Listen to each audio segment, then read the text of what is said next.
Hola a todos, aquí les dejo 3 pasos sencillos para entrenar a su perro. ¿Listos? Vamos a empezar. Paso 1. Elijan órdenes cortas como sentado, ven o quieto.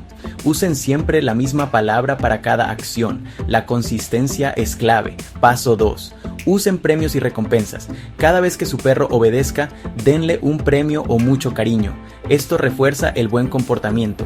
Paso 3. Sean consistentes. Practiquen a diario por periodos cortos, de 5 a 10 minutos. Esto evita que su perro se aburra o se canse. Recuerden, la paciencia y el amor son los secretos. Su perro aprenderá rápido y se divertirán mucho juntos. ¿Qué truco le van a enseñar primero a su perro? Suscríbanse y compartan.